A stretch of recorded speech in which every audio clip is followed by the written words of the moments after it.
Welcome back again to the PLC Professor's Workshop. We are going to do lecture discussion number 8 on the CR30 Programmable Safety Relay. At this point, this episode, if you want to call it that, and the prior two are all on circuits. So from here on out, it'll be, for the most part, it'll be all circuits. Now, if you didn't watch the first 5 or 6, you're missing a lot of technical details. And I know everyone is just after information as fast as they can get it just to get the job done. They don't want to know any more than they absolutely have to know. But if you want to master this device and get the most out of it for your customer or for your plant, you need to watch some of the earlier lectures. You can put it up to 2x, so it's twice as fast and I can sound like Donald Duck. So let's jump in there and do the next circuit. Let's do another electrical design. This time we're going to use something different than an e-stop. We're going to do a dual channel enabling switch with test pulses. The diagram you're looking at, wiring diagram, this is for the previous project with an e-stop, a 2-channel, dual channel e-stop. The reason I have this up here is because I want to morph the diagram into the enabling switch so you can see just how simply we're going to do this. The difference, the e-stop switch had 2 normally closed contacts. And when the switch was in the out position, not depressed, you had continuity between the test pulses and input 0 and input 1. The enabling switch is more or less just the opposite. When you don't have your hand on the switch, it's open the way that the e-stop button would be open if you pushed it. So you could say that it's really the exact same kind of circuit, but the actuator is different. In this case, this enabling switch, you notice it looks like it's a single pole or a double pole, double throw switch. It's 2 sets of contacts, but what makes it kind of unique is that when you depress the button, the operator there, when it's halfway down, then you have continuity between terminals 12, 13 and input 0 and 1. If you keep pushing it down, it breaks contact. So it's an enabling switch because you have to hold on to this switch with your hand. It's like almost like a throttle feel. You put it in your hand, you squeeze it, and you feel a little click, a little tactile feedback when it's made contact. If you keep squeezing it, you feel another tactile feedback to say that it's no longer has continuity. So you have to hold it right in the middle position. And there is a little bit of leeway in there, so it's not like you're going to be tripping it all the time. You see these a lot on robots.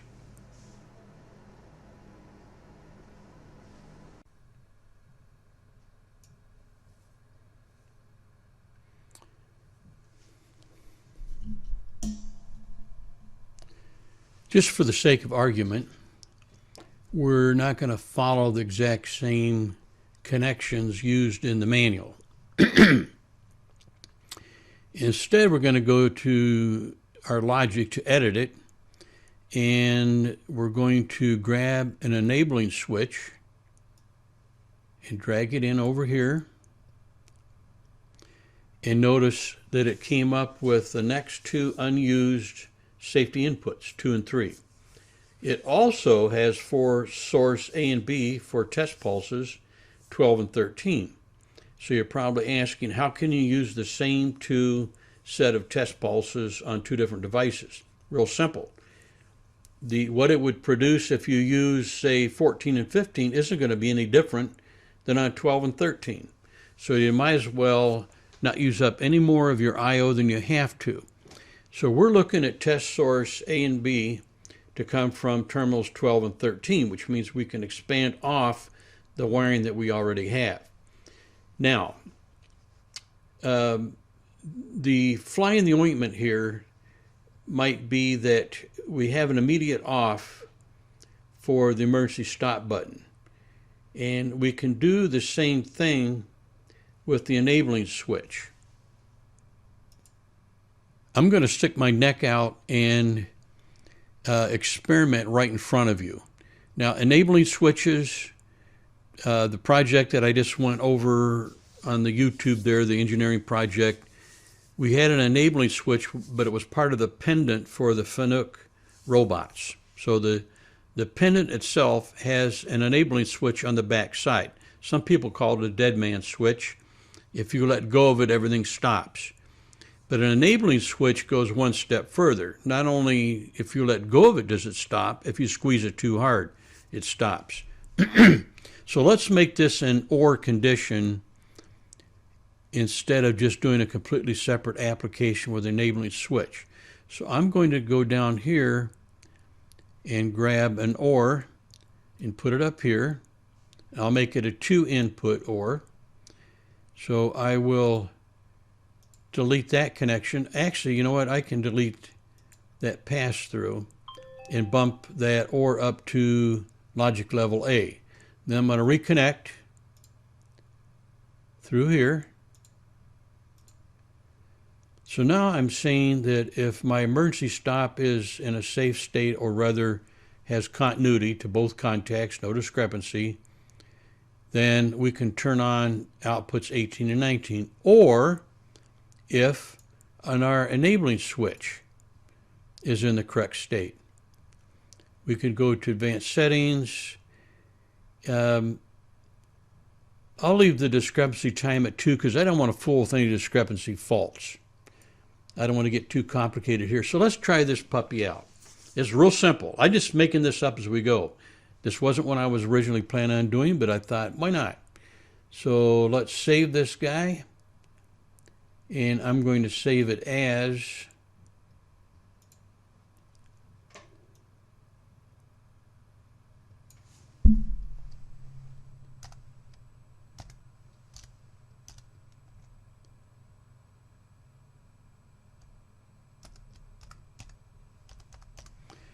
we'll just call it enable with pulses.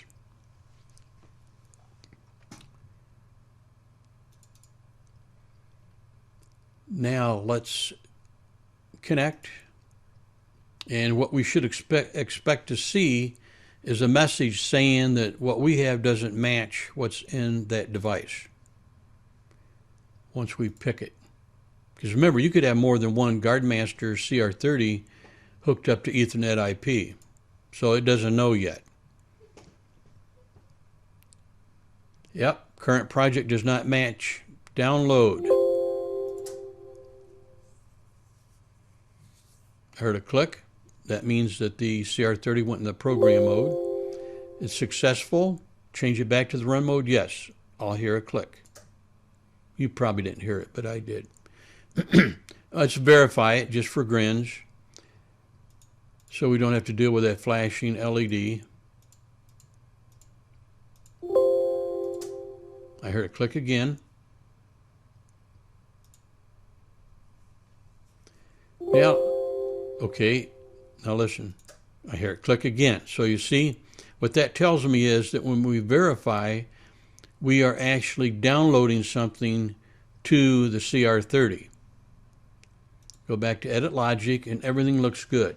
Now I'm going to take, actually, you know, I don't have the enabling switch wired in yet. Let's go wire in the enabling switch and we'll come back. Okay, this is how we left our circuit, and I'm not going to unplug the Ethernet, but you realize that 12 and 13 are connected up back here going into these two terminal blocks. And we have these two, channel 1, channel 2, going over to the e-stop in the operator station. And then we have two wires coming back from the e-stop to inputs 0 and 1. Now we want to hook in our enabling switch from the yellow and the purple blocks to our switch with two normally open contacts, and then up to inputs 2 and 3 up here. I'm going to do that and then come back. So what I've done now is I have a switch with two normally open contacts. I've got it wired up with yellow and purple. We'll just set it down here out of sight, and I picked up from 12 and 13, okay, from the multi-purpose I/O 12 and 13 test pulses that come into this block. It goes through this yellow and purple over to the e-stop. It goes through this yellow and purple to this switch, okay? And then from the other side of the switch, I have yellow and purple going up here to inputs 2 and 3. Now I realize it's getting a little congested, the wiring, but with the help of the colors and having done this in small steps, it ought to be able to be easy to see what we're doing. Let's operate this. Okay, we're all green, so let me grab the switch with the 2 normally open contacts. Notice that that is green now, okay? So in other words, what we're saying is that we want to be able to operate this with a dead man switch, whether it's an e-stop or not. So let's hit the e-stop button while we've got this enabling switch actuated. Okay, you see the safety monitoring function number 1, which is the emergency stop switch, it went gray. But because we OR'd the e-stop switch with the enabling switch, we can still run. So if we have the enabling switch actuated, now remember that it has a middle position. Right now, whoever's operating this is squeezing it just enough to make contact, but if they squeeze it any more, it's going to do this. Okay, so let's say they get nervous and they squeeze a little harder. Okay, I let go, and what happened? It's not unsafe because it stopped and bedded outputs 18 and 19. It's not an e-stop. And if I squeeze it again, then I can keep operating it. Squeeze too hard or not squeezed enough. Squeeze just right in the middle. Now, even though I have hit an emergency stop, I don't have any kind of a fault because it's in a safe state. If I release the enabling switch and then go to the e-stop button and pop it back out, you see we're back in business. So that's how you use an enabling switch. And notice that we reused test source A and B, pins 12 and 13, multi-purpose outputs 12 and 13, but you cannot use the same 2 inputs, safety inputs for both devices. That wouldn't make any sense at all. Now let's go take a look at the hardware again. We'll start with illumination on so you can easily see the terminals. And I realize that the camera position may not be perfect for the upper row of terminals. So let me raise the camera up a little bit and reposition it so you're looking more down at those terminals on the top. That would be the input. So I think you can see that we are on 0, 1, 2, and 3. So 0, 1 is still the e-stop. 2 and 3 is my enabling switch. Now the only difference between this and a real enabling switch is that I can't squeeze this too hard. If I push it in, I'm good. I can't push it any harder to make it disconnect like a real enabling switch would. So push it in too far is that, or letting it out is that. So this is safe, that is not. So now let's zoom in a little bit on our relays, and I think you can see that we went through the wires before and explained where they were going. So if we zoom in a little bit further on our relays, and I'm going to turn out the lights so you can see the LEDs to see that there's no fault or anything. The e-stop is out. If I push in the safety switch, nothing. If I push in the e-stop, did you see the little windows go red? I'm talking about right here, right there, those 2 little dark spots. Okay. Now I'm going to push the enabling switch and watch those 2 red squares. See, went back to turning on K1 and K2. Remember, K1 and K2 are the 2 relays, force-guided relays that determine whether or not you're running. Enabled, disabled. So remember, pushing this in, I'm sorry, enabled, disabled, enabled, disabled, enabled from the e-stop, disabled. So you can see they both do pretty much the same thing. And I've ORed them together. And you could also do this with guard door switches. Well, that finishes up this demonstration. We still have a lot more to do. We're going to use this. And this is an OSSD type device, and you can always tell because it's not simply 4 wires. Remember, these are the OSSDs are the devices that the CR30 does not generate test pulses for. This generates its own encoding to make sure you can't bypass it. Then we've also got this device that's pretty interesting, and you can see by the number of conductors that comes with it, it's also OSSD. And this one is also interesting because it has a mating device with it that locks. So this device just uses a magnet to help keep the door closed, the guard door. This has a rod that pops up and engages into this device. And if this doesn't recognize this, because this has, we'll call it an RF tag. This has something in it that this device recognizes. So you can't just go buy one of these and go over and pop it on there and have this think that it's closed. Won't work. Pretty cool. We'll do that in another session. So that takes care of this one. Thank you for watching.